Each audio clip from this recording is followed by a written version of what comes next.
Bluegrass and basketball are one of the... See how the Hilltopper squads have kept it up. And Friday Night Lights may be over, but high schools around the region are playing some round ball of their own. We've been all over Warren County to bring you some basketball action.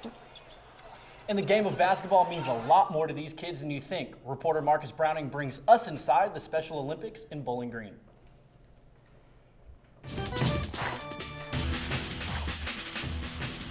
With all the action from around Warren County and your WKU Hilltoppers, this is the Extra Point.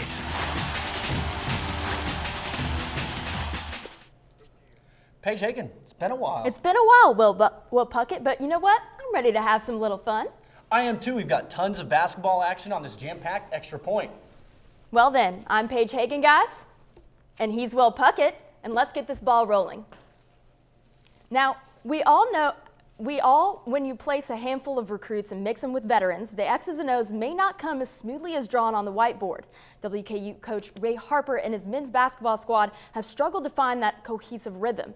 Last Saturday, the Tops fell to the Green Enemy in a heartbreaking overtime by just 3 points, also marking their second consecutive OT loss. Marshall's win secured a tie with Mid-Tennessee for second place, while the Tops fell 4-8 in conference play, placing them in the 10th spot. WKU's Fred Edmond led the team with 25 points, and man, he's so hot right now. Big man Justin Johnson totaled 19 and pulled down 11 rebounds. Although Harper's team put up a tough fight to the final minutes, Coach wasn't happy about Saturday's loss.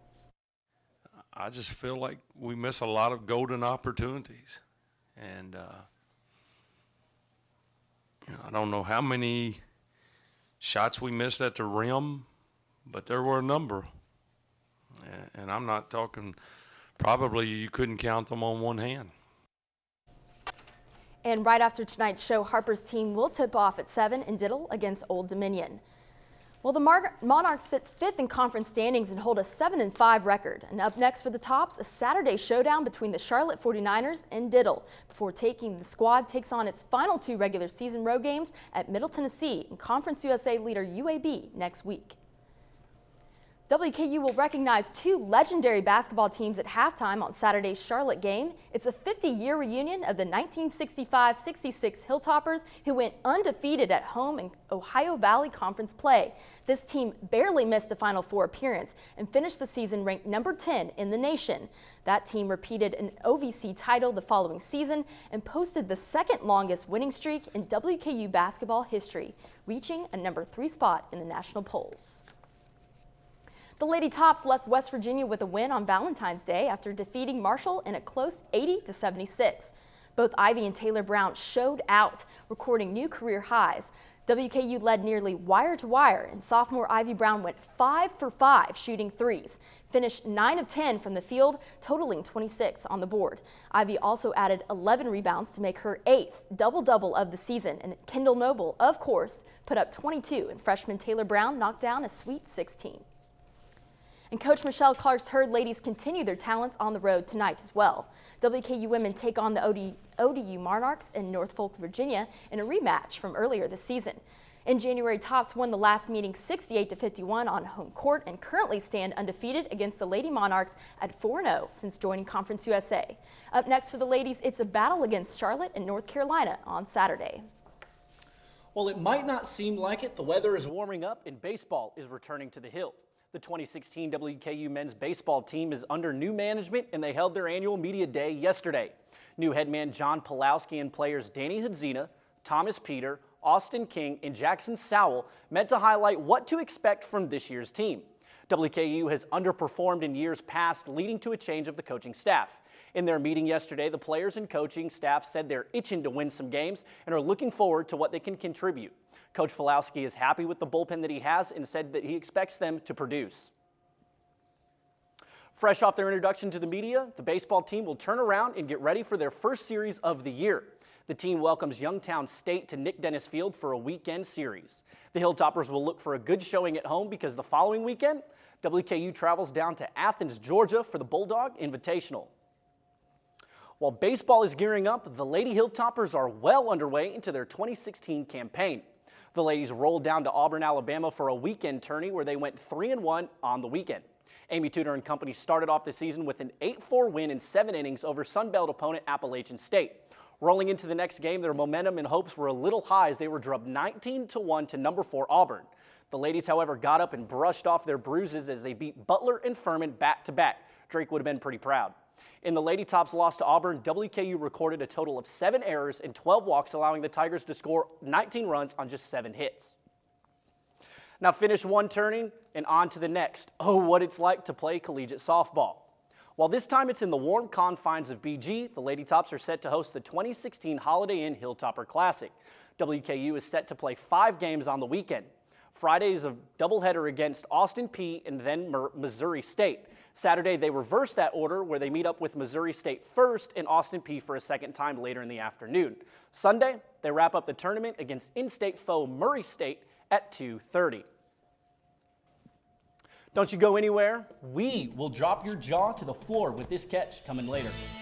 And we'll join Karen Izard and Lexi Ratterman live at Bowling Green High School for a district showdown.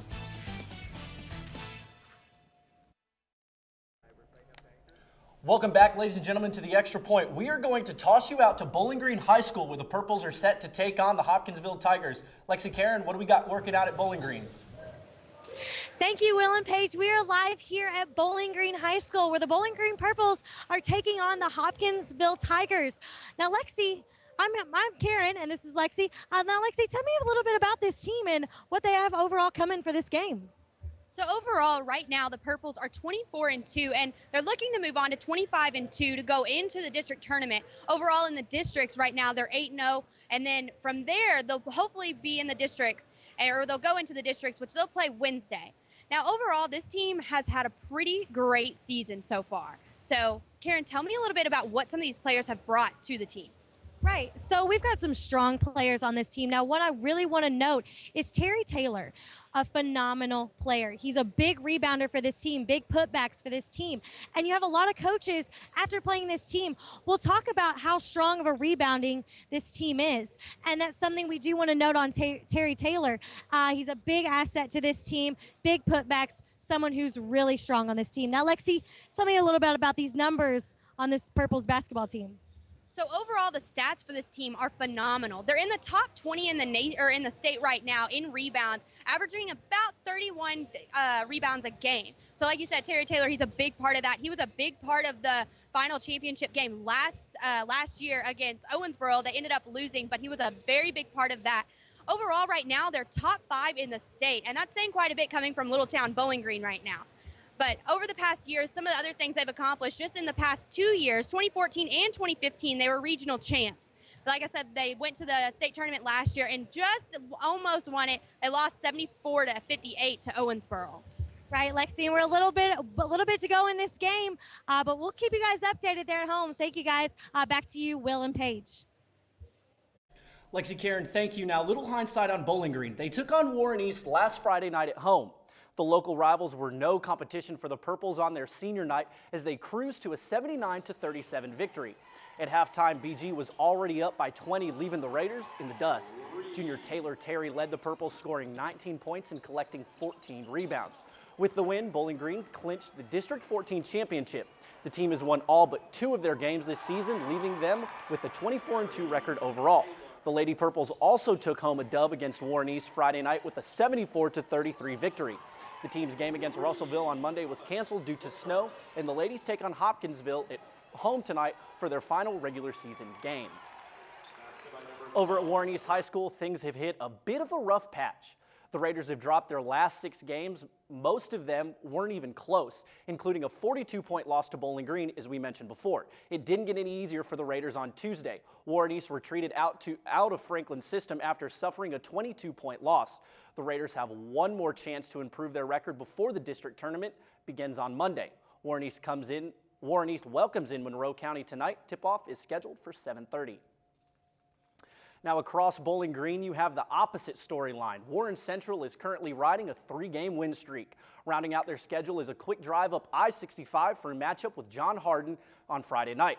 The key for Central is heading into the district tournament on Monday is defense. The Dragons are giving up almost 60 points a game this season and gave up almost 70 points in each of their 10 losses.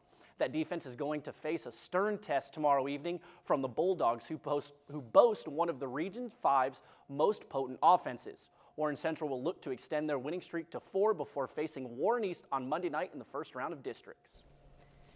Well, 60 points led the South Warren Spartans to a victory against the Clinton County Bulldogs this past Tuesday. This now makes the 6th game in a row for the Spartans' winning streak and the 11th time this season for the team to break 60 points.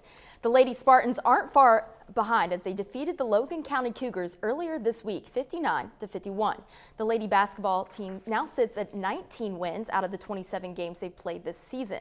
The Spartans play Davies County at home tonight at 7:45. The girls travel to Hopkinsville tomorrow with tip-off set for 7:30. And both Greenwood's boys and girls basketball teams took hefty losses this Monday to Warren Central. The Gators lost by over 20 points and the ladies by just under 15. Alexis Jessup led the Lady Gators in strong battle with her double-double, scoring 12 points and grabbing 10 rebounds. Yet it was still not enough. Last night, both teams played Monroe County after their game was rescheduled from Tuesday night to Wednesday. But both basketball teams have a very busy schedule this week, and they play Monday, last night, and again this evening, and they must be really tired. The Greenwood Gators basketball teams play tonight at Logan County, with the ladies starting at 6 and the boys right after at 7:30. Now, while college and high school basketball is in full swing, there's also a group of athletes who are stepping up their game as well. You'll like this. Basketball. It's just a game to some, but to others, it means so much more. It's an opportunity to show what they can do. 32 teams with over 350 athletes gathered for the annual Bowling Green Special Olympics Region Tournament, allowing those with special needs to show off their abilities. It's just fantastic. I mean, everybody deserves an opportunity to showcase what they can do, all their abilities. I think it helps them gain confidence. They've got so many abilities. John Michael Huffman he's got so much capability, and he shows it out here. But not only did the athletes show up, but so did the fans. It's really great to see a gym full of people here to support these athletes. They love it. You know, they see big crowds when they go to games. You know, at Diddle, I think is huge for them. But really, I think the people that are part of the crowds here just really, add to the atmosphere. You know, they give them something to play for, and it really makes them feel important. And just seeing somebody, accomplish something that they may not have ever been able to accomplish before, and just the camaraderie. This means a lot to the kids because they get to show off their talent. And some of these kids have way more talent than people give them credit for. They love the sportsmanship, they love the camaraderie of team, and they just have a blast. This is a chance for everybody to come and see what true sportsmanship is really all about, because these kids and these young adults, and even the older adults in the program, really can show everybody what true sportsmanship is all about. And one athlete shared his thoughts on the day's games. John Michael? Yeah? You won today. What do you have to say about the win? It's great to win. It's great to win? Yes. Yeah.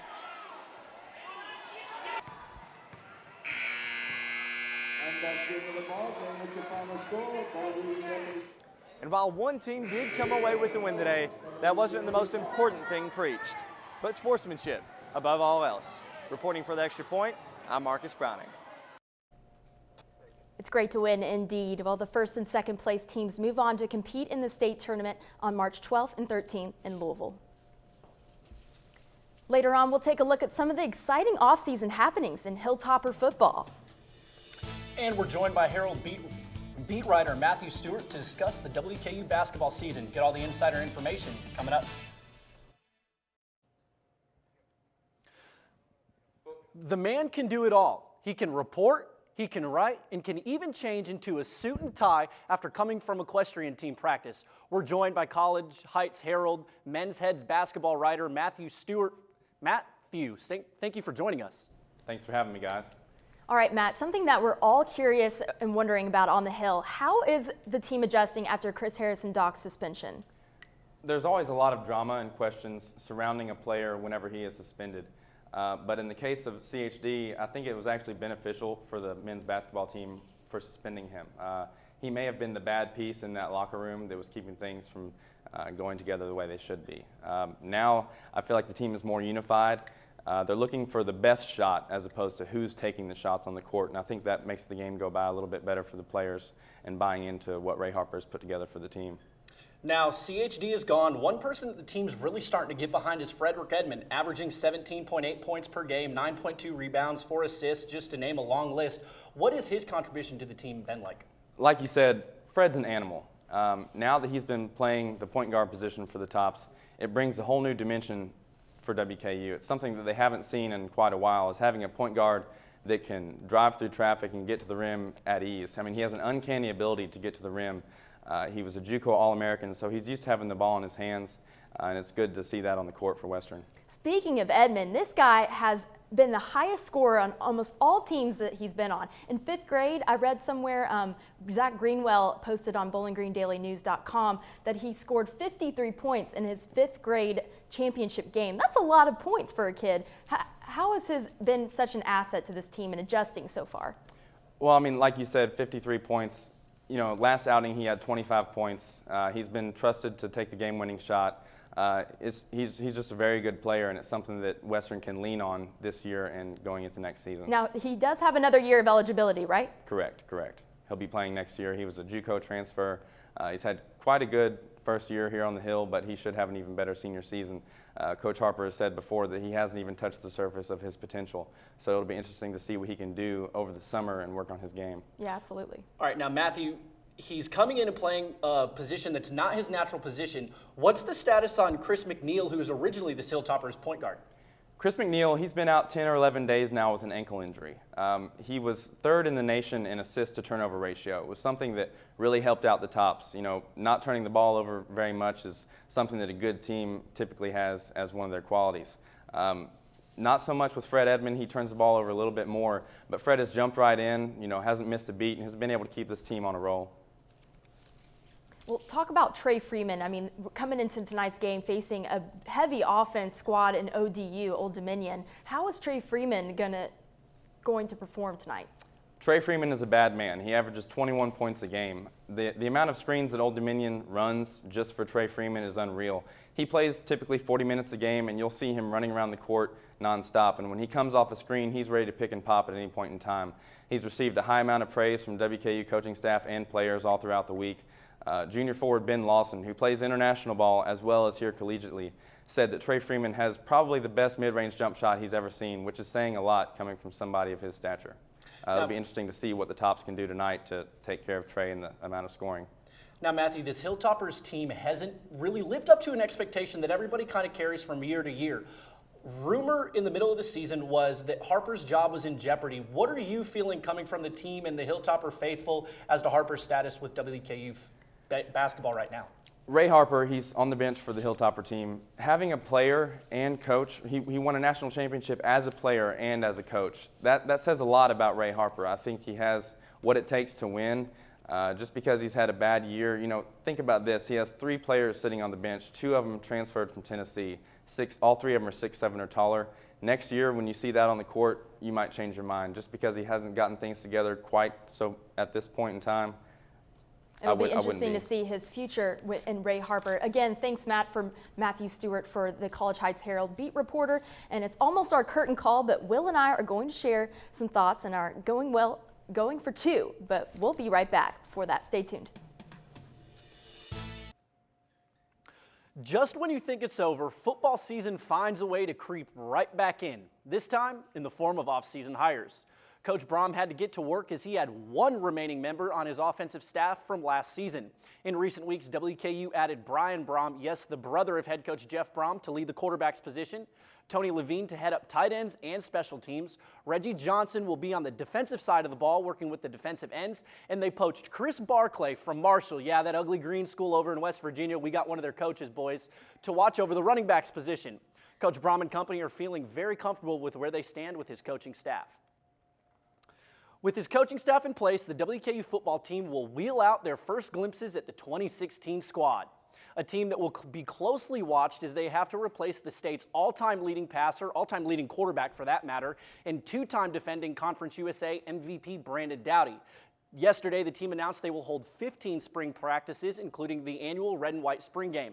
The spring season will start Monday, March 21st and end with the spring game on Saturday, April 23rd. All practices will be open to the public. And big news broke yesterday regarding two WKU volleyball superstars. Sophomore Alyssa Cavanaugh and Jessica Lucas finished the 2015 season pulling in national honors. And now they're hoping to represent the Conference USA on their chest. USA, United States of America. The duo will join over 200 athletes in Colorado Springs this weekend to compete for a spot on the U.S. Women's Volleyball National Team. Conference USA named Jessica Lucas Setter of the Year, Conference Tournament MVP. Alyssa Cavanaugh led WKU on the year with 3 kills per set and joined Lucas to bring in All-American titles for the second season in a row. Final selections for Team USA will be made by the end of March. And we've got a treat for all you pigskin lovers. Check it out on tonight's Jaw Dropper. Throwback to Miami Beach Bowl where Dowdy chucks up a beautiful ball right in the hands of Jared Dangerfield. Right there, ouch! Not stopping anything with his top 20 ranked wideout. This guy finished his senior season with 82 grabs, ranks 5th all time in WKU leading receiving yards. Check it out. He's bad, and he's on it. That was a catch and a half. He was something this season. Man, I'll tell you, he definitely made an impact on this team, and he looks to declare for the draft here for next week up in Indianapolis for the Combine. Now, let's talk about football now that we're on the subject. Some big recruits reeled in last month for 20 recruits actually for WKU, 17 high schoolers, and I believe 13 high schoolers, and 7 enrolled newcomers. So let's talk about some big names on that roster list. No, definitely. We mentioned the first thing that we got to discuss is what they're going to do to replace Brandon Dowdy. My front runner, nothing's been said. Nothing's Jeff set in Brom, stone. no one said anything about the quarterback position, but my front runner is Tyler Ferguson, quarterback transfer from You Louisville. stole my front runner. I am sorry. Well, we have the same front runner then. But no, this Tyler Ferguson kid, he was originally committed to WKU with Bobby Petrino, and then when he left, went to Penn State, transferred over to Louisville when Petrino went back to Louisville, and is now at WKU. Well, interesting thing about Tyler Ferguson, he led JUCO with 2,614 passing yards and 199 completions. This is back before he went to Penn State with the name is... I forget the school name, but he definitely made an impact in JUCO, and now he's coming here in WKU, and they're definitely missing that position in quarterback, so it'll be interesting to see. Now, another big name, Quentin Baker, running back. This guy can run. He comes from Ashland, Kentucky, up there north. So he's so quick on his feet. He can confuse the defense. He's quick with changes in the line, and he'll definitely make an impact right behind DeAndre Furby. So it'll be a little competition. Now, I disagree with you on that biggest recruit. The biggest recruit for the Hilltoppers is wide receiver Xavier Lane. Xavier Lane is 6'4", 200 pounds, comes out of Alabama. Fun fact about Xavier Lane, he knows what it's like to compete against some big dogs. His teammate down there in Alabama went to the University of Alabama as the #1 linebacker in the nation. He's going to be the best. But hey, we'll see. That was our going for 2. I'm excited. Okay, so an update, but okay, hold on. So we're going to have a little update from the Bowling Green High School games. Things were all tied with 4 minutes left to play in the first quarter. But you can get enough of WKU sports. If not, then let us introduce you to the Red Zone. An hour-long sports talk radio show called WKU The Red Zone. Catch it on Revolution 91.7 every Wednesday night at 7 p.m. Well, Paige, that's a wrap. Well, it's up, and it's good. Make sure to follow us on Twitter. Hit that follow button for continued sports action. Hey, gotta love it.